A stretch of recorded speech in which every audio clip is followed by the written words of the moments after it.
Welcome everyone to this new episode of our Xugglers in Climate Founder Series. I'm super excited today to welcome Paul.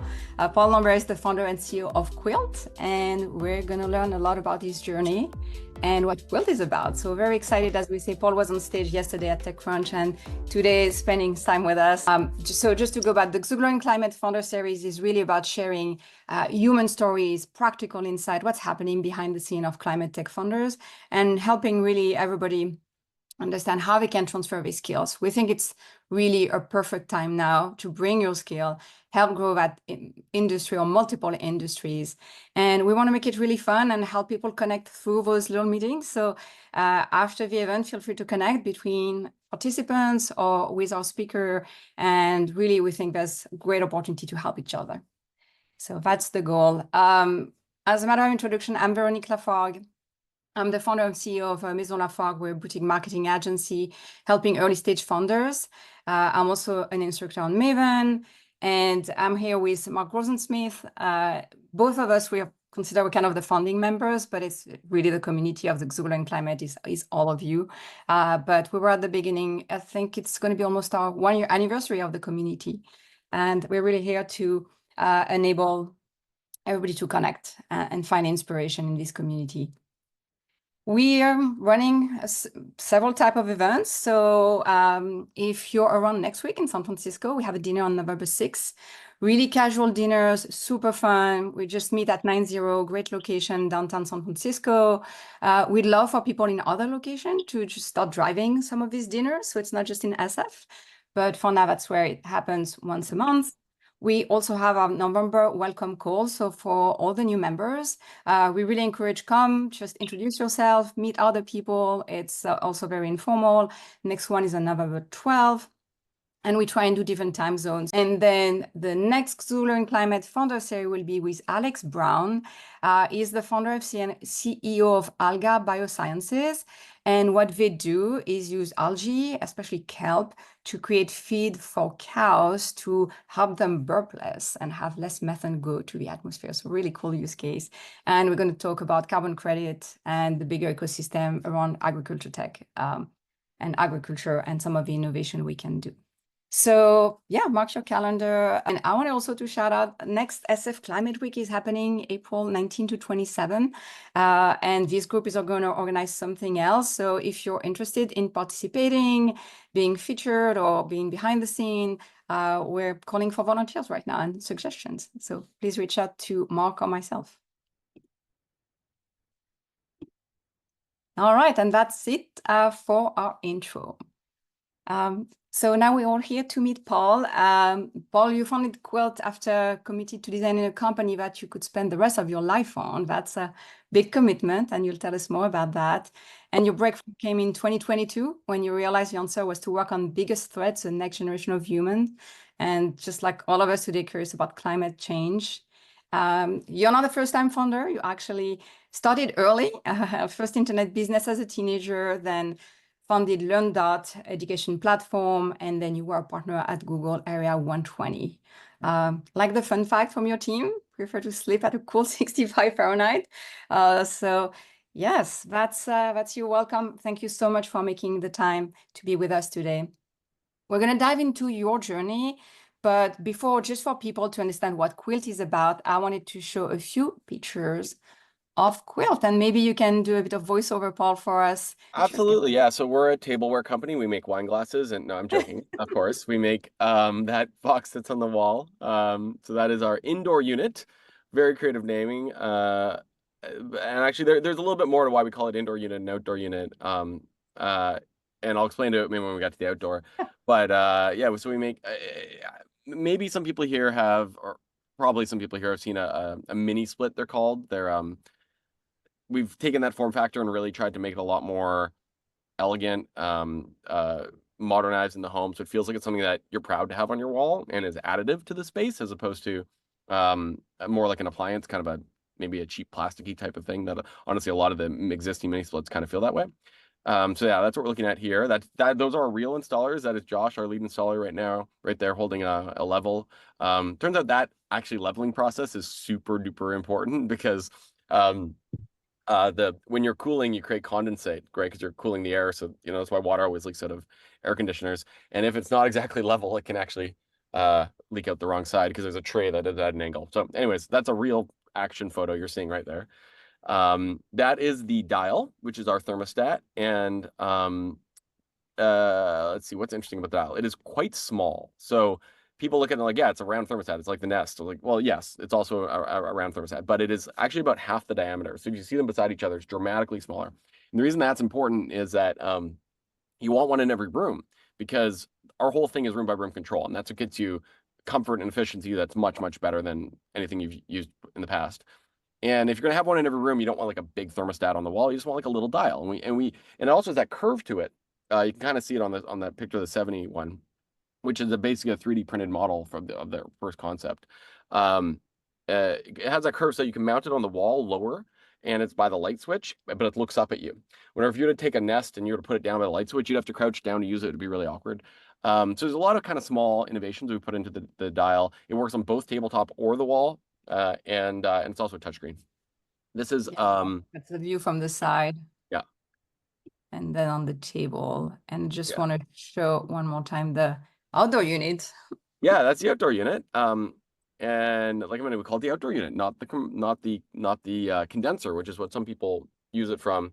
I'm going to get a little techie for a second, but calling it a condenser is actually a misnomer when you're talking about heat pumps, because condensing is when a gas turns into a liquid, and evaporation is when a liquid turns into a gas, right? So that's where the names come from. The condenser outside, the evaporator indoors. That's from AC, because in an AC, the outdoors is always condensing and the indoors is always evaporating, because the outdoors is creating heat by anyway, so by those two processes. But in a heat pump, the whole thing about a heat pump is that they swap roles, so that when it's in cooling mode, what you're looking at is a condenser. But when you're in heating mode, like mine is right now, this is actually the evaporator, and the indoors is the compressor. So they actually reverse roles. So it's a bit of a that's why we call it the outdoor unit, because it's incorrect to call it the condenser when you're talking about a heat pump, even though a lot of people still do. Oh my God, I love it. We're already talking about the technology Yeah, I didn't want to, but so much more. there's That was something the behind the goal. names. Yeah. So I'll stop with the slide for now, so we can go back. But now you know what everybody can know Yeah. what we're talking about. Yeah. So now let's rewind a little, because I think a lot of people in this group have been really curious about what does it take to make the jump, leave a company like Google, start a company. Would love for you to walk us through why you did that and how it came about. Yeah. So, I mean, for me, I honestly, the whole big tech thing was kind of always like an apprenticeship. I viewed it that way. Like I wanted to, I had sold my last company, LearnDot, in 2013, and it was bought by a company in Palo Alto. I'm from Canada, so it got me down to Silicon Valley. And I'd never had a real job at that point in my life. I'd only started my own companies, and I just felt like I had to learn from the greatest companies in the world. And my dream company actually always was Google. It really honestly was. And I was applying to Google, and my hiring manager moved to Twitter in the middle of the process. And so I actually went to Twitter first for 2 years. And then I came back to Google and I joined the Gmail team, where I got to work with Emma and other people. Yeah, as a product manager. And but honestly, I always knew I had another company in me, and that was like honestly. So it wasn't really a question of when. And in fact, it really got to the point where my wife was just like, Paul, stop talking about it. Like, quit your job and start the freaking company. And so it's good that if you've got that much spousal buy-in, it was, but and because so to make this very concrete, of course, like there's a huge financial risk when you're leaving a company like Google, right? So I had actually been investing my GSUs into a separate bank account that none of us had visibility into. So I had 2 years of runway that I could pay myself at zero salary. So I was like planning this out for like multiple years so that we could do this company thing. It wasn't kind of like I woke up one morning and was like, okay, I've decided I want to start a company. The hard part was actually finding an idea that I could commit a decade to. Because my last company I was with for 7 years, it was like an okay success. It wasn't like, it was fine. It was like we had an exit, the product still exists. It's not like I made a bunch off it. It's not like the company was a huge success. The reason I'm saying that is that often when you start a company, you think it's going to do this big thing. The reality is most startups don't. And if it's going to succeed, you obviously think you're going to be there a long time. But I had a lot of friends who I went through accelerators with and things like that, who were companies that honestly kind of went sideways or south, and they still spent 10 years of their life on it. So basically, that's what you're signing up for when you're starting a company. And I just had to find something I could commit 10 years to as a minimum, and that's what led me to climate change. Because like I said, the solution is working on the world's biggest problem. Because the worst case scenario is that you work on the world's biggest problem and the business doesn't succeed, but you're very proud of what you've done. And the best case scenario is you help solve the biggest problem facing humanity, because by definition, that's what you're working on, which is an infinite upside. So, yeah, that's how I got to it. Uh, and actually, I'm just gonna say one more thing. Most tech entrepreneurs do this, what I think is the wrong way, which is the way I did it in my 20s, which is you start with the technology that's hot and you try to find a way to commercialize it. That's why 95% of Y Combinator startups right now are LM AI startups, right? Gen AI. 3 years ago it was Web3. 3 years ago, before that, it was like this mix of drones and I don't remember. But you guys all work in tech. Every 3 years there's some hot thing. And the problem with that is you can never get to a 10-year commitment because like the velocity is too fast, right? Like so. And honestly, they just kind of feel like thinly veiled get-rich-quick schemes to me, to be honest. Like at the end of the day, it's like, here's an opportunity. How can I like make some money off it? It's just like the wrong way to go about it. So yeah, I like how you differentiate your approach to a company, and we're going to talk about product market fit and how you got the customer feedback. But before we get there, you mentioned saving for 2 years of runway, but you've also raised some money, and I was Yeah, it curious. turns out I didn't really need it. Yeah. So Okay. I was able to take a salary after about 5 months. So I think I did 5 months of no salary to start Quilt, and although let's be real, the salary I started at the beginning was nowhere close to Google levels. Like not even like I think maybe 1/8 of what I was making in total comp. Yeah. But I was curious from the VCs. So you have a list of Yeah. very prestigious VCs. How do you pick them, and what did you expect in terms of support? Yeah. Yeah. So again, because this isn't my first time around the block, got to be kind of very opinionated about this. Uh, it's really, really, really important to be like aligned with your investors for when things go wrong. And so it was really important for me to find climate investors because, of course, we need to make a financial return and we need to create a great business because that allows us to create the impact. But there'll be times where we might have some hard decisions to make and we do things for a long term. Like basically, I want all the capital coming into the company, I want to be as closely motivated by the same things that motivate me and the other co-founders and all the employees and everybody else.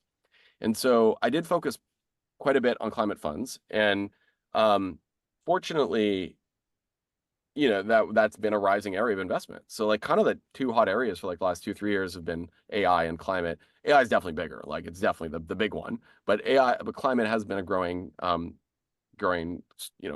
source of investment or a place of investment as well. So for our seed round, although actually I realized one of ours, the Google one, wasn't a climate fund, but I I'd probably talked to 50 investors, probably 30 to 40 of them were climate, and it was co-led between Lower Carbon, who's very much a climate fund, and then Gradient Ventures, which is one of the Google VCs. Um, we actually almost had a third one in there that is a climate fund, and we ended up not working with. We did have a term sheet with. So yeah, that was our focus. Yeah. And you mentioned getting ahead of tough conversations. What does it look like? Well, luckily we haven't had to have those yet here, but Okay. things like, this came up yesterday on the Disrupt event, but you can imagine a scenario where there's some large acquisition offer on the table that would give the company a large financial return and the investors a great financial return. But you're not confident that the product will actually like to paint like the kind of worst case scenario. You actually think the company's acquiring you sees you as a threat. So like imagine, say it's a natural gas company and they want to acquire us and maybe they're going to tell us it's because they want to grow up, but really it's because they see us as a threat. And Yeah. so the capital can earn a really good return, but you're basically completely sacrificing your impact. And there's other good ways acquisitions can happen, right? We could get acquired into, but I have no interest in Quilt being acquired, but in theoretical model, you could actually go in and accelerate innovation and accelerate your mission. But in that scenario, you could imagine a financially oriented investor being like, guys, I'm going to get a 10x return in 2 years. We're selling this company. When if you have a more, I think, impact aligned investor, they understand where you're coming from. and they, I think, are more likely to be willing to say no to that type of a situation. Very helpful. So I think it goes back to you, like, how do you see success for yourself in this venture today? Oh, Minimizing the number of regrets I have when I'm dead. But I really mean it. Like, oh, I guess right before you're dead, but depending on your belief system. I honestly think that like no, but it really is kind of like dealing with latent existential dread. I'm sorry that sounds dark, but I just like felt like I I don't know. I go through periods where I just get really nervous about the state of the world, and I want to feel like I'm working on things that matter. mm. And I think the real benefit and privilege that all of us have, the type of people who get to work for Google, is that and other companies, of course, most of us don't have to worry about the basics of Maslow's hierarchy, right? Like we're not working just for the money, generally speaking. So um, we get to sort of think at that higher level, and that is truly a privilege, right? But that really is what success looks like for me. So like I want to be able to look back and at the end of my career and say I moved the needle on problems that are facing the planet. Like I mean, I think everybody here on this call probably wants that, right? Because I want to talk about technology and product market fit. Yeah. So you gave us already a good overview of what the different units are doing, but I'm curious too, like I'm French and in Europe, heat pumps have been popular for a long time, but it looks like they took much longer to get adopted in the US. So Mm. I was curious, has there been any change in the technology, in beliefs, in incentives? Like what were the drivers? Because we see really great adoption. Yeah. And across states, my understanding is even some of the red states where people are not necessarily doing it for climate conscious Yeah. but we see that adoption. So what's changed?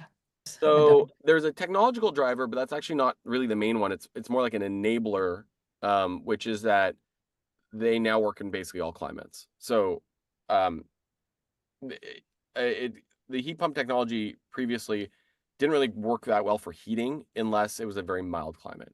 So in the southern United States, like Florida, Louisiana, places like that, they've actually been using heat pumps to heat for decades because it never gets, say, below 50 Fahrenheit. Um, but it wasn't that long ago, say 20 years ago, where if you got to 30 Fahrenheit, so freezing, you weren't really going to produce that much heat using the heat pump, and so you needed a backup system, a combustion-based system. That has changed, and like for example, ours is rated down to full capacity down to negative 15 Fahrenheit. So like that's really cold. And what has changed there is the refrigerant fluid and the compressors and some other stuff. And what that has done is it's made heat pumps a viable primary source of heat for the vast majority of Americans and vast majority of humans. It's something like 97% of people live in a place that could confidently be fully heated using heat pumps. And the cooling side has always been heat pumps, right? Every AC in the world is a heat pump.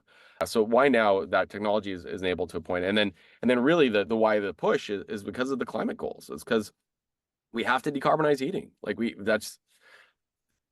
heat broadly, I think is like 40% of all carbon emissions. I know home energy use is 20%. Personal vehicles are 15%. So think of all the movement around EVs and all the, how that's going to reduce emissions. Heat pumps for homes are actually even bigger. And so, and because heat pumps are such an efficient way to use electricity to generate heat in the home, there's really no other game in town. Like there's really no other viable approach other than heat pumps. Heat pumps come in various forms. You can tell I'm definitely a heat pump fanatic, um, but your two options if you want to use electricity are electric resistive heating, which is like a toaster. You convert the electricity into heat. And best case scenario is you get 1-to-1, one input, one output of electricity to heat. Like our system is well over 4. So one input of electricity, like 1 watt, will get you 4 watts of heat. So it's just like so dramatically more efficient that there's really no other game in town. So as all the policymakers are trying to figure out how to decarbonize homes, they see the only game in town is heat pumps, and therefore there's a huge amount of push because the technology is now ready that it can actually work. Yeah, the level of efficiency is just impressive. Yeah, going from 1 to 4. That's the ratio we would all dream of for many activities. Yeah, and hopefully, I mean, we in some cases we're up to 5 or 6 actually, but Oh. but anyways, yeah, and we can even get it higher in the future. So I wanted to ask about some of the design philosophy, or even as you were building the product, we're going to talk about industrial design, but also how you were getting feedback from potential customers. Yeah, And I wanted to quote something you said. We're not asking people to cut back on their quality of life, but instead we enhance it and make it sustainable. And it reminded me back in April during SF Climate Week, I was attending an event at IDEO, and their approach was we need to tap into some of the deepest emotional aspect of people, even the scenes. So it was all yeah, about lust and greed and laziness, especially the notion of desire. I think maybe it's something we should talk about next year also at SF Climate Week. yeah, It's how you create desire for the better solutions. So love for you to completely. walk us through the journey you took to get like market validation before launching the product and designing it. The observation I had when I was getting ready to start this was that technology has matured to the point where it works really, really well. That's what I was just saying.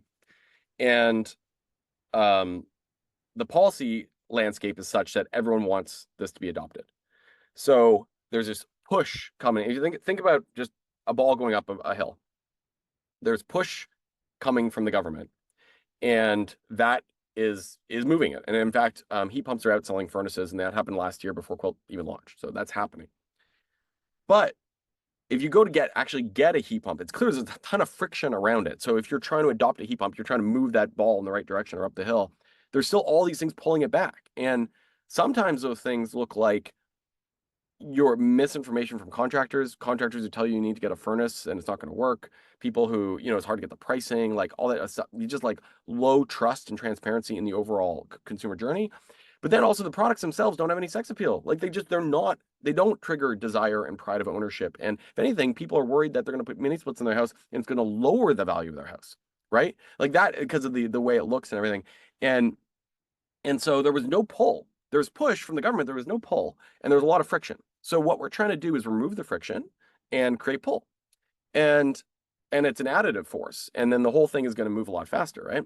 So design is an absolute key way to do that, right? We knew we had to create a product that people would feel proud of, that it taps into the sense of like I want my neighbors to come over and see this, so I can talk about it, and I like builds me social equity, and it will make my house more valuable when I install it. Like all these types of things.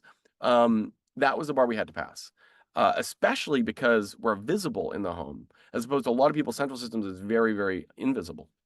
And but the flip side of that is also I knew that it was a place where we could build brand because brand is really important where people have a lot of investment and it reflects their personal identity, right? So it's like car. This is great for brand. Or like, people wear bags. Why do they care about their bags? Because it's visible. It's part of who they are. And same with clothing. And there's almost nowhere more personal than your home, right? And Nest actually showed that you can build a great consumer brand around home HVAC. No one thought that was possible, but it's because people interact with it every day and they see it. And most people touch their thermostat 2 or 3 times a day. So that was the theory. And then the way we tested it was we did a bunch of actually so before the even seed round, I did a pre-seed round with a bunch of just people I used to work with. And I spent most of that money on user research, where we were, we worked with a firm actually another founded by Zuglers, and they, did a bunch of UXR. Like they went out and found people in different parts of the purchase journey from mini splits. People own them, people are considering them, different parts of the country, asked them what their pain points were, why they bought them, why they didn't. And one thing we learned is people loved the products once they were installed, but there was all this friction in the journey. And then we went back and did another round with a bunch of early concepts, not even Mica concepts. So there was this earlier ID firm that we worked with that ended up not working with, but just to get their feedback, like, hey, I mean, I wasn't doing the research, I was observing it, but basically testing if this was resonating, having a kind of a more beautiful mini split, and it clearly was. And so, but here, I'll show you how these things are built. So we had okay, so at the beginning, we just had, you guys can see me here. So these are a bunch of just like cardboard shaped boxes. We just take these boxes. So this is one concept. We just like hang it up in the house. Like I just put this up in my house and we just like live with it for a while. These ones are they're literally just in a corner of our office. But then we did another round. So we have 5 different concepts here, and these are all built by Mica, and these are all just kind of different forms. And we knew that what we were trying to create was something that would blend into any room in the home. And we found that these really kind of like round ones, or these ones that had like, they just felt like that had a lot of personality. They felt more like consumer electronic devices. And what we're making is much more like cabinetry, because when you sell your house, it stays with it. It's not really it's very, very permanent. And we found that this kind of rectilinear shape at the top, I don't know if you can see that there, that's one that has now turned into the real product, which is over here. It's missing its front cover. But you can see the sort of side beams up there. That was the first thing we ever built on it. None of our rooms have the full. We're missing all our covers. Anyways, so those are the concepts, and we would just put them in houses, and like our houses, mine and Matt's, and just like live with them. And we found that really rectilinear one, whatever room we put it in, it would take on the personality of the room. Because most things in a house are rectilinear, right? Like your walls, your windows, your blinds, they're all very straight lines. And so it would just kind of blend in. And that also diminished this concern that people had in the user research of just having a physical thing on the wall, because they're not used to it. And like, they're used to being a vent. So being this kind of chameleon was this really kind of cool thing. And then the other thing about it is this panel in the front. We can take over the entire panel and make it customizable, so we can take on the vibe of any room. And you couldn't do that with the other designs. So that's how we ended up on that one. Sorry if I was all over the place there, but I thought I love I love that. And everybody, we're getting a treat because we even got a studio tour, so it was not. Oh yeah, well, actually, hey, if you want more treats, here, check this out. So, you have one. This is the product actually literally pulled apart. So this is the fan. It goes in the middle. That blows the air. It goes, and then the air goes over this thing, and then it gets put in that box. Like it's actually pretty straightforward. It's just like a fan that blows over hot coils. And this is cool. These are brand new. These are our final packaging. And you see we got our certification marks, like we're like totally legit. We got our Energy Star markings. You can see we're cold climate certified. As I was saying, -15. So like this is all pretty new. All those stuff in the last month or two, we got the final markings so we could sell it. This is awesome. Thank you so much. I love the extra tour. And you were mentioning something about for now owning also the installation service, right? That you want to remove all the friction. Yeah. Can you say a bit more about that and how you're thinking as a business? That's probably a lot to take on, to do hardware and software design and installation. Yeah, just a little bit. Yeah, I mean, we're honestly like 4 or 5 different companies in one. And I mean that. Like our software is as much as a software company. Like we have a whole software team. We have a hardware that's much of a whole hardware company. And then we have, obviously, and so yeah, on the installation services side, we basically have an in-house HVAC business, like a HVAC contractor. We're a licensed contractor in California. We have a staff of, field workers, blue collar workers, who do all our installations. But the reason we do that goes back to this model of removing friction, where we knew that a lot of the friction was actually around the selling and installation process, and just like little things like how are they communicating their expected arrival times? Do you have to wait at home from work for like 5 hours in the middle of the day and I'll let you know when I get there? Or can we be more precise? Could we do things on the weekends or evenings? And just to like, so many of those problem categories we wanted to solve to remove friction required being able to have control over the sales and installation journey. So we just wanted to do it all. That doesn't mean we're going to do it all ourselves forever, because that does limit our scale and our impact. But it's hard to hold somebody accountable to something if you don't know how to do it yourself. So we needed to know what great looks like, and then we can build the systems that enable other people to deliver great, and the systems to frankly measure and manage that, so that I can now light up a whole bunch of partners and say, hey, this is the Quilt way of doing it, and this is how we're going to give you all the support you need to be able to do that. Here's the software, the trainings, the branding, all that stuff. Also, we're going to measure to make sure you're actually doing it that way so you can stay in the program. And so that's kind of the next phase. But first, it's like if you were going to start a new franchise restaurant, say you want to make like a new like In-N-Out or something. On day one, you wouldn't write your idea down and then sell it to franchisees, because you've never run a restaurant. Like you would have no credibility. You'd own your own restaurant first, and you'd fine tune and you'd test everything, and you'd try the batter and and then once you had your own restaurant humming, you could extrapolate that system and bring it to partners. So that's really like where we are in our journey. Oh, no, I love that. How many team members do you have today, full time for Quilt? I need to check Rippling. I think we're somewhere between 55 and 60. We had 2 people start today. So yeah. Oh wow. Well, congrats for Yeah, them. thank you. And do you want to say a bit more about how you structure between those different area of the business and how where you want to invest from scaling? I think one of the questions, obviously, this group often We're asks 60. is I just checked. We have 60. Wow. 60. Okay. Awesome. Yeah. Yeah, which skills are the most transferable to climate tech, and how you structure your team, where you still need to Mm, invest, I think would be interesting for this audience to know. yeah.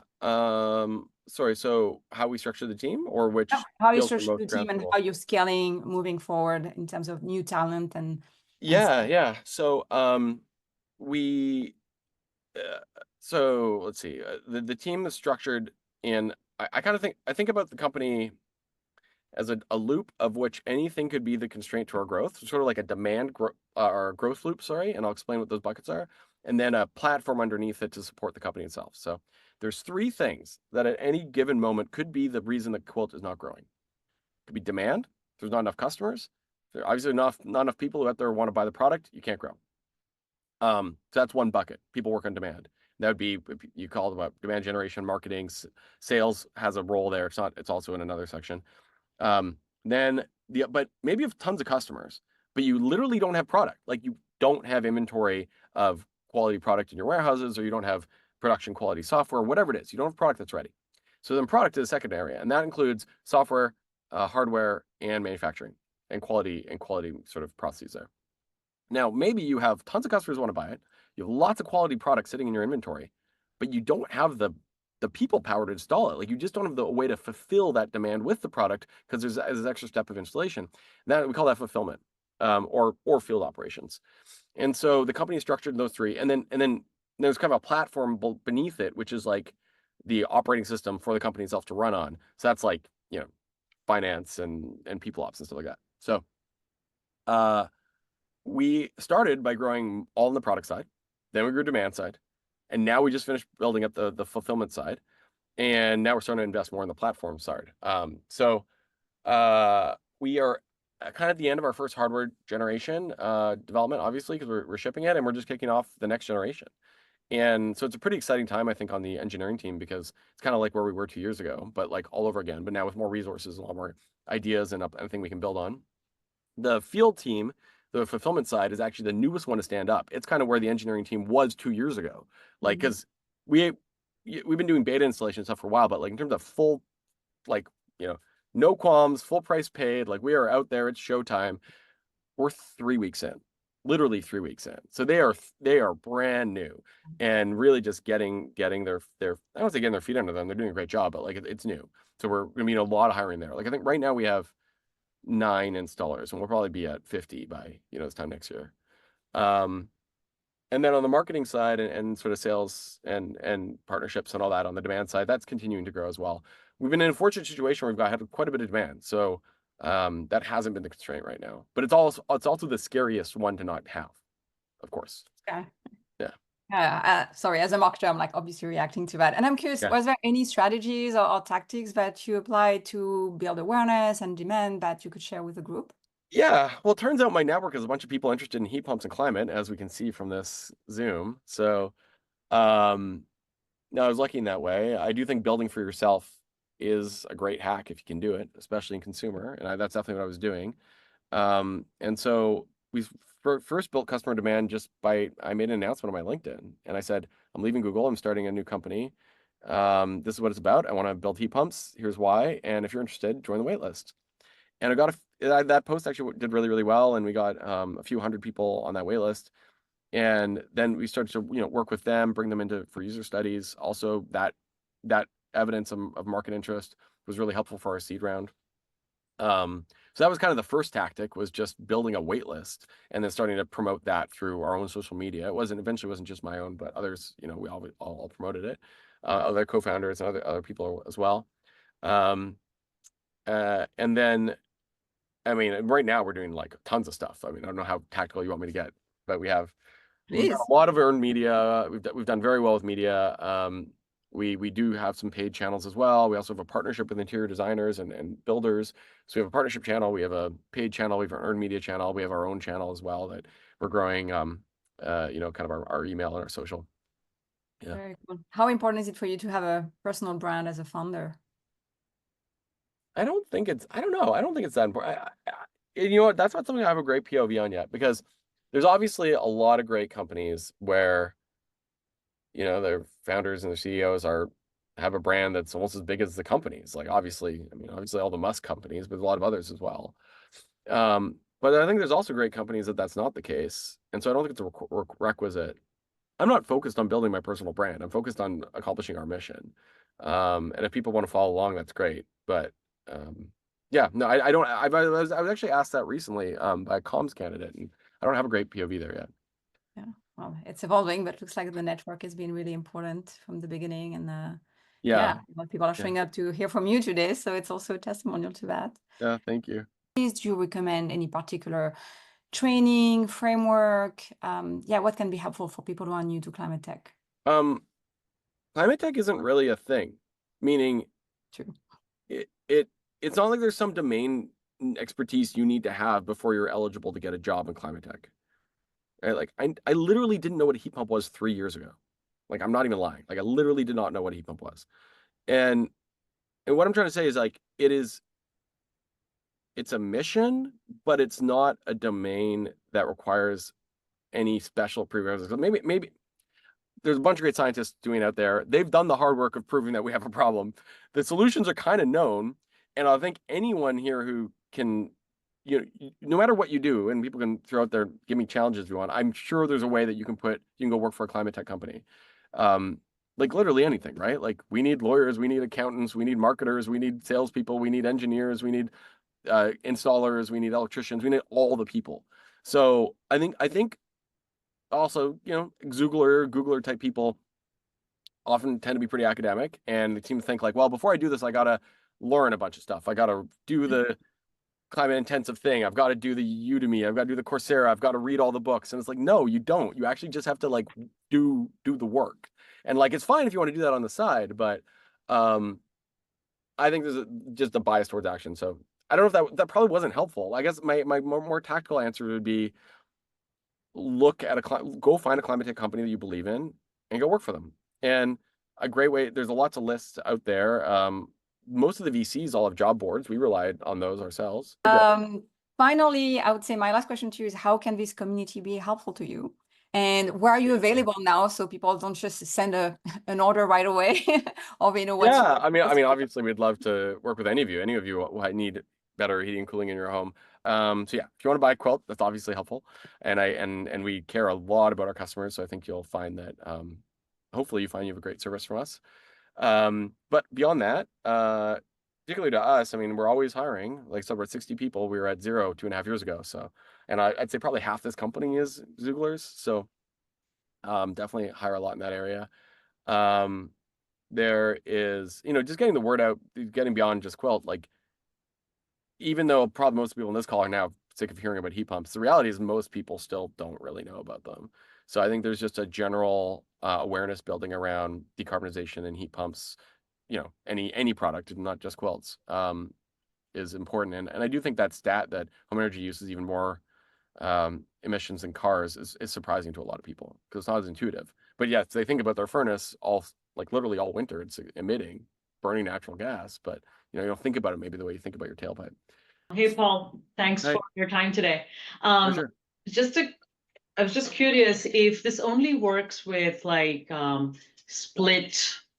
ductless systems, or because we have a home with central heating and we have solar, and I was just curious, your sort of ductless, split system looks amazing, but we have what we have, and I was wondering, like, at what point, if you don't, service that market now, at what point will you kind of go after these kind of older homes with central heating?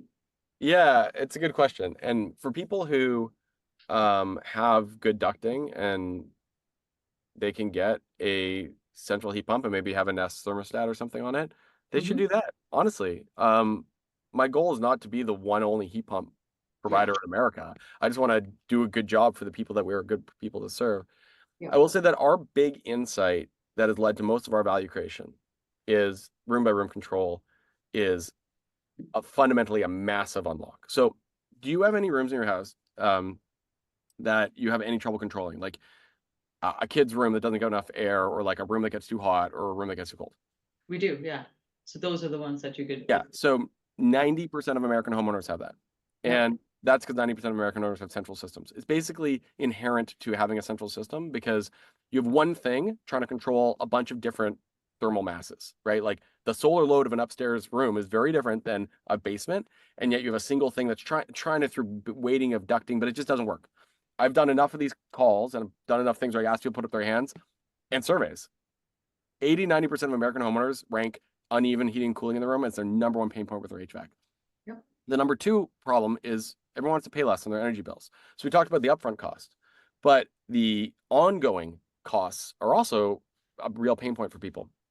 And what we have found is by doing our ductless systems, the room by room control, both those problems are radically, basically the first one just goes away entirely because you have that box in every room. You add just the right amount of energy to offset the thermal needs of that room. So you never again have any room that you have any trouble controlling. It's kind of insane, and it's real. And then the other one is that most houses most of the time are empty, right? Like if you're sleeping in your bedroom, your living room is empty, your kitchen is empty. And your central system is wasting energy on those giant empty spaces. So what we have found is that compared to a central heat pump, we're often less than 50% the energy bill. So like if you're paying $100 a month, you'll be paying $45 with Quilt. And so we are more upfront costs because of labor, as I mentioned, not compared to other ductless systems, but compared to a central. But you end up with a much nicer home. Like I'm obviously insanely biased. I started the company, but I've lived with Quilt for 7 months and I cannot imagine ever living in a central system again. Because like, honestly, I am so used to having a little control in every room that like when you go to a house that has like one thermostat in the hallway where no one even is, it feels like you're stepping back in time. And like, granted, I'm biased, but like it is really nice once you get used to that control. And like the fact that I can just like set the temperature in my 6-year-old's room when I'm in my bed from my phone and it doesn't impact everyone else. Like it's fundamentally a step forward. So we will never make a system that doesn't have room by room control. Theoretically, we could have systems that are recessed into ducts and are less visible, but I don't think we're ever going to just blow air around the whole house because it would give away. And we've built a lot of like IP and control, and we're really on this room by room control thing. And trust me, once you live with it, it is really incredible. Amazing. Thank you. That sounds like a dream. Thank you so much, Paul, and thanks for the extra tour of your office. It was really a treat to be able to see the product and the different phases, and appreciate all the design and thoughtfulness went to that, and getting the whole overview of the market. So thanks thank again. You all as well. Thank you to all of your time. Also, there are a lot of people on this call who gave their time, so thank you for listening. Yeah, and I'll circulate the different links and the video when it's live. So thank you so much again, everyone, and I'll see you on the 19th for the next one. Sounds good.